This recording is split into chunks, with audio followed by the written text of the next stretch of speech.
Oke, ya. Bagaimana Halo. kabarnya, Pak? Alhamdulillah. Alhamdulillah. Halo, pemirsa. Nah, Sobat Dasar TV, sekarang ini jadi seorang broadcaster itu gampang banget ya. Kalau dulu itu harus pakai kamera besar atau alat-alat khusus, sekarang lewat handphone saja kita bisa membuat konten ya. Ngomong-ngomong soal broadcasting nih Pak ya. Iya. Menurut Pak Romo, apa sih Pak jurusan broadcasting? Oke.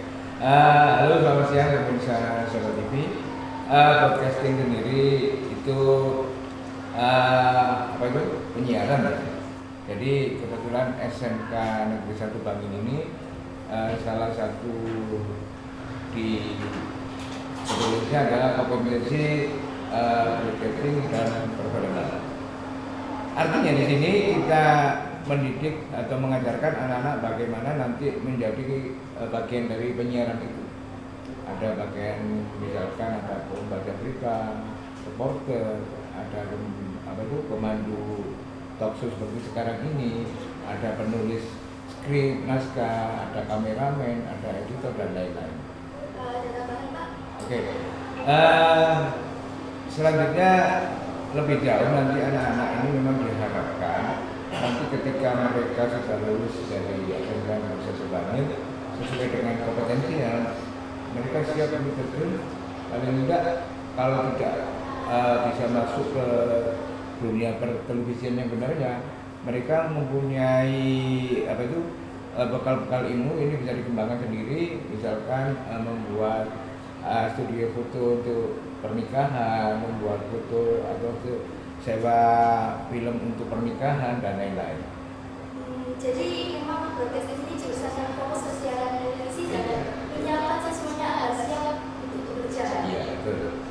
Lalu Pak, bagaimana sih Pak sejarah terbentuknya jurusan broadcasting ini? Oke, jadi sejarahnya broadcasting itu SMK Negeri 1 Bangil ini berdiri tahun 1997. Kemudian pada tahun 2004 kepala sekolah waktu itu ingin membuat kompetensi kalian yaitu TPR, teknik penyiaran radio. Kita fokusnya di radio waktu itu karena radio pada waktu itu memang menjadi hiburan masyarakat yang luar biasa. Handphone belum ada, internet belum ada waktu itu. Kemudian pada tahun 2010 berubah nama menjadi TSR, teknik siaran radio. Apa bedanya? Sekarang tekniknya yang diajarkan. Kemudian pada tahun 2019 berubah menjadi TP3R, teknik penyiaran program radio. Lebih rinci lagi apa yang diajarkan. Kemudian pada tahun 2020 karena radio dalam tanda kutip mulai banyak ditinggalkan oleh masyarakat, maka waktu itu Pak Ari Supaki sebagai K3-nya melirik ke pertelevisian sehingga pada tahun 2020 itu menjadi PSBT, itu kompetensi kaliannya. Pada tahun 2023 ini menjadi broadcasting dan perfilman. Mungkin ada tambahan Pak kayak cerita menarik gitu. Oke, maksudnya kita melihat ada tentang sejarahnya. Ya. Ya. Apa ya? Jadi gini. Oke. Semula broadcasting dan perfilman itu hanya satu kelas. Ini cerita ya. Kebetulan waktu itu saya mulai jadi K3 menggantikan Pak Aris. Ada momen yang istimewa. Ada Jatim Cerdas. Ini di era insya Allah setelah COVID, tapi larangan melepas masker masih belum begitu. Kita dapat salah satunya, karena tidak semua SMK itu dapat program Jatim Cerdas. Ini kerjasama antara Dinas Pendidikan Provinsi dan CTV. Kita dapat. Akhirnya kita membuat rapat kecil. Waktu itu kepala sekolahnya Mas Indra Jaya. Dalam rapat itu mau mendatangkan host dari Pasuruan. Tentu saja ada biaya yang lumayan besar lah. Dalam rapat itu saya mengusulkan, Pak, bagaimana kalau murid kita? Saya punya murid Pak di Malang. Usulan saya diterima, padahal saya belum menghubungi anak tersebut. Anak tersebut namanya Imelda, saya hubungi Imel, bisa bantu saya di hari ini karena ada acara ini. Iya siap. Imelda sendiri di Malang sudah bekerja menjadi MC, sudah mulai terjun ke televisi walaupun belum menjadi pegawai tetap di televisi. Artinya di sini saya menunjukkan bahwasanya di SMK Bandung ada program televisi. Sesuai harapan saya, ternyata kepala Dinas Provinsi waktu Pak Wakil itu senang terhadap televisi. Saya ajak talkshow di studio ini, saya ajak talkshow, kemudian beliau melalui Pak Indra akan menyumbangkan beberapa peralatan, sehingga ini betul peralatan itu dibantu oleh kita. Dan Pak Haris tadi selaku K3 yang dulu sudah menjadi SPMI, Pak Haris mengusulkan, Pak, lalat sampean itu lengkap. Ya apa kalau kelasnya ditambah 1 kelas? Saya berpikir tapi juga senang. Akhirnya bismillah pada waktu itu semula PSP itu hanya 1 kelas, mulai tahun itu menambah jadi 2 kelas sampai sekarang. Begitu cerita.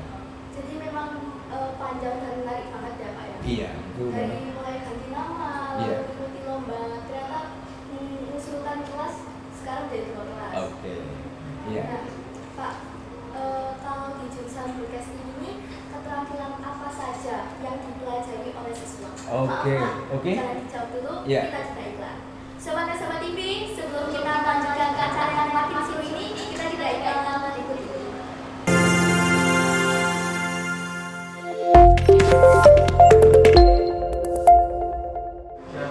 Sobat TV, kembali lagi bersama saya di Bincang Kesehatan. Nah, Kak Romo, saya tadi sudah bertanya, keterampilan apa saja sih Pak yang dipelajari oleh siswa di SMK? Oke, di broadcasting sih. Iya. Oke. Jadi di SMK ini ada beberapa kompetensi ya, yang membedakan. Kalau pelajaran umumnya sama, seperti tapi masing-masing kompetensi ini mempunyai perbedaan pembelajaran. Di sini, seperti tadi saya katakan, bahwasanya anak-anak diajarkan secara umum ya, bagaimana menulis skrip, bagaimana menjadi kameramen, bagaimana menjadi seorang editor, bagaimana menjadi seorang penata cahaya, penata artistik, dan lain-lain. Ini oleh guru-guru produktif ini diajarkan. Tapi berjalan seiring waktu biasanya itu anak-anak itu mereka mempunyai passion masing-masing. Ya. Si A sukanya noting, si B sukanya edit. Ya. Si C ini sukanya menjadi talent. Di sinilah ketika mereka sudah memilih pada passion masing-masing, guru-guru berkewajiban untuk mengembangkan passionnya. Jadi diharapkan nanti keinginan siswa ini terwadahi lewat kegiatan itu. Seperti pada tahun ini ya, di tahun ajaran baru ada anak kelas 10 ketika diwawancarai, kenapa kamu milih broadcasting? Karena saya ingin belajar public speaking, Pak. Nah, dari ini merupakan pekerjaan dari guru-guru di SMK, khususnya di bagian produktif di broadcasting dan perfilman. Mungkin ada tambahan Pak?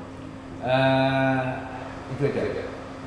Jadi seperti Pak Arno tadi sudah menjelaskan, kalau di dunia broadcasting itu hanya satu keterampilan yang bisa kita pelajari, mulai dari menulis skrip, editor, lighting, memang benar-benar diajarkan untuk siap bekerja ya Pak ya. Oke. Nah, Pak Romo, apa yang membedakan kompetensi keahlian broadcasting ini dengan jurusan lain di sekolah SMK? Oke. Jadi tadi saya katakan bahwasanya di broadcasting ini memang arahnya pada pertelevisian ya, profilnya, maka bagaimana siswa ini diarahkan ke situ. Dan memang karena di Bantul sendiri itu masih belum ada televisi ya. Di SMK sampai ini kita siaran hanya intern untuk sekolah kita. Mudah-mudahan kedepannya nanti memang SMK Universitas Bandung punya televisi sendiri yang bukan hanya streaming di channel internet ya. Nanti di sini anak-anak memang diajarkan terjun betul bagaimana mengelola, bagaimana hidup dari televisi. Walaupun mayoritas dari sekian lulusan itu hanya sekian persen. Tadi yang saya contohkan itu mayoritasnya memang kerja di televisi swasta.